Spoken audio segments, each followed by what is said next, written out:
India में जब भी रेलवे की बात होती है, सरकार सबसे पहले वंदे भारत का नाम प्राउडली लेती है। आज वंदे भारत, नमो भारत और अमृत भारत जैसी ट्रेनें भारतीय रेलवे की अगली पीढ़ी की नींव तैयार कर रही है। White blue body, modern design, airplane जैसी सीटें, फैंसी इंटीरियर और 160 किलोमीटर प्रति घंटे की स्पीड तक जाने की बड़े बड़े वादे। सोशल मीडिया पर वीडियो चलते हैं, न्यूज चैनलों पर बड़ी बड़ी हेडलाइन बनती हैं। भारतीय रेलवे के बेड़े में अब एक नई ट्रेन शामिल होने जा रही है। वंदे भारत स्लीपर ट्रेन मिलने जा रही है। And Indian Railways is all set to introduce the Vande Bharat sleeper train for long journeys. और हर नई ट्रेन उद्घाटन के समय इसे नया भारत, मॉडर्न भारत और वर्ल्ड क्लास रेलवे का सिंबल बताया जाता है। लेकिन किसी भी देश की प्रोग्रेस सिर्फ उसकी चमकदार चीजों से नहीं मापी जाती। असली प्रोग्रेस इस बात से पता चलता है कि वहाँ रहने वाले आम लोगों का जीवन कितना आसान हो पाया है। और इसी सवाल के साथ जब हम इंडियन रेलवे की असली ग्राउंड रियलिटी देखते हैं तो तस्वीर उतनी सुंदर दिखाई नहीं देती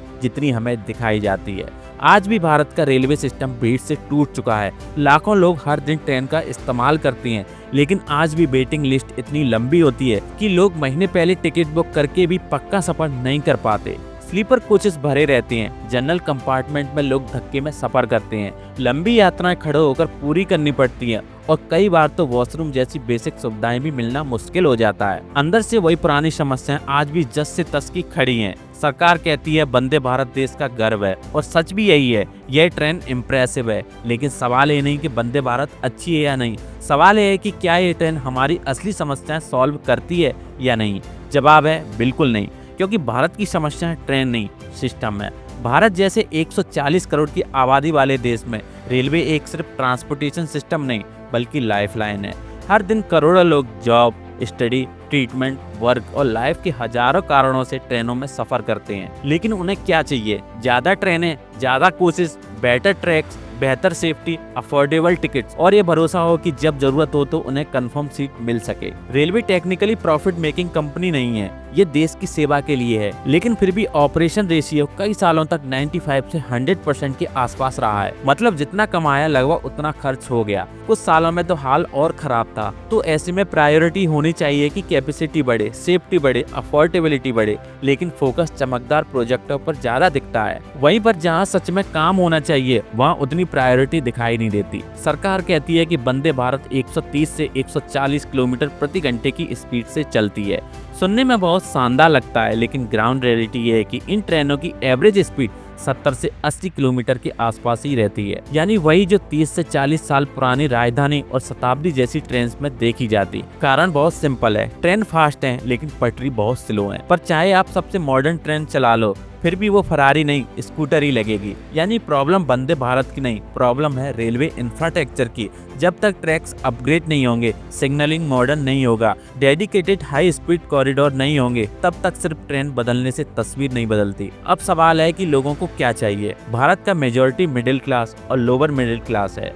उनके लिए 3000 से 4000 रुपए की ट्रेन लग्जरी नहीं, सपना है। अगर दिल्ली से वाराणसी तक आप वंदे भारत की चेयर कार में ट्रेवल करोगे तो आपका फेयर कॉस्ट आएगा 1820 रुपए। यह टोटल डिस्टेंस है 771 किलोमीटर, जिसका मतलब है कॉस्ट पर किलोमीटर 2 रुपए 36 पैसे। अगर वही डिस्टेंस पर वंदे भारत की एग्जीक्यूटिव ट्रेन में आप ट्रेवल करोगे तो आपका फेयर कॉस्ट आएगा 3370 रुपए, जिसका मतलब है पर किलोमीटर कॉस्ट 4 रुपए 37 पैसे। अगर यही रूट पर आप शिव गंगा एक्सप्रेस स्लीपर में ट्रेवल करोगे तो आपका किराया आएगा 430 रुपए, जिसका मतलब है 1 किलोमीटर का 0.56 पैसे। और अगर इतने ही डिस्टेंस का आप शिव गंगा की थर्ड एसी में ट्रेवल करोगे तो आपका किराया होगा 1140 रुपए, यानी 1 रुपए 48 पैसे पर किलोमीटर। यह डेटा दिखाता है कि वंदे भारत 5 टाइम एक्सपेंसिव है एक नॉर्मल एक्सप्रेसवे से। अब ईमानदारी से सोचिए, 140 करोड़ की आबादी वाले देश में कितने लोग रोज 3000 रुपए का टिकट खरीद कर ट्रेवल कर सकते हैं? बहुत कम। लेकिन जिन 90% लोगों को अफोर्डेबल सीट चाहिए, जिनके लिए ट्रेन रोजमर्रा की जरूरत है, उन्हीं की जरूरतें आज सबसे बड़ी अनदेखी की जा रही है। सरकार कहती है वंदे भारत ट्रेन फुल चलती है, लेकिन पूरा सच ये नहीं। कुछ रूट्स जैसे दिल्ली से वाराणसी, मुंबई से अहमदाबाद पर ऑक्यूपेसी ठीक है,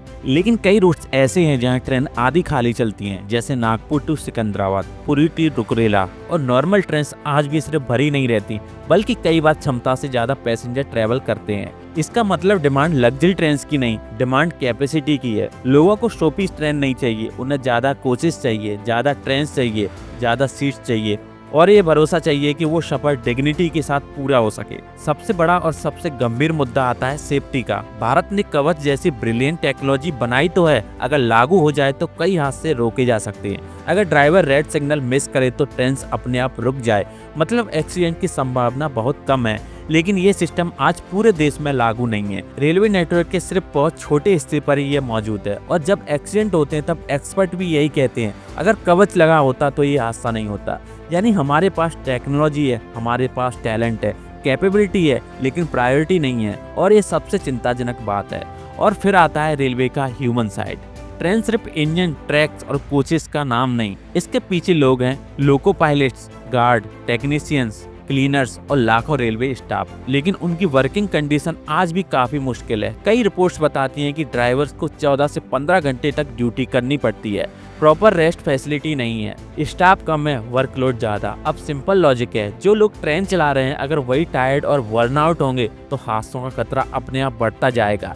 लेकिन इस पर चर्चा नहीं होती क्योंकि ये ग्लैमरस टॉपिक नहीं, ये लोगों को इम्प्रेस नहीं करता। लेकिन यहीं से असली सेफ्टी शुरू होती है। सच है कि वंदे भारत गलत ट्रेन नहीं, इंडिया को मॉडर्न ट्रेन चाहिए, प्राइड चाहिए, नई टेक्नोलॉजी चाहिए। प्रॉब्लम्स वंदे भारत नहीं, प्रॉब्लम ये है कि पूरा फोकस सिर्फ उसी पर है। अगर सच में भारत को वर्ल्ड क्लास रेलवे चाहिए तो सबसे पहले जरूरत है कैपेसिटी बढ़ाने की, वेटिंग लिस्ट खत्म करने की, ज्यादा ट्रेन चलाने की। 8 कोच वाली ग्लैमरस ट्रेन नहीं, 16 से 22 कोच वाली प्रैक्टिकल ट्रेनें चाहिए, बेहतर ट्रैक चाहिए, ऑटोमेटिकली सिग्नलिंग चाहिए, कवच पूरे नेटवर्क पर होना चाहिए, स्टाफ को बेहतर सुविधाएं और सबसे जरूरी अफोर्डेबिलिटी। क्योंकि डेवलपमेंट तब तक डेवलपमेंट नहीं है तब तक उसका फायदा अमीर से ज्यादा मिडिल क्लास और लोअर क्लास लोगों को ना मिल सके, वरना वो सिर्फ एक दिखावा रह जाता है। रेलवे को कभी देश की लाइफलाइन कहा जाता था, लेकिन अगर लाइफलाइन को ही नजरअंदाज कर दिया जाए, सिर्फ उसका आउटर मेकअप किया जाए तो डेवलपमेंट नहीं, एक हॉलो रियलिटी बन जाती है। वंदे भारत ये साबित करती है कि भारत कर सकता है। हमारे इंजीनियर, हमारे वर्कर्स, हमारी कैपेबिलिटी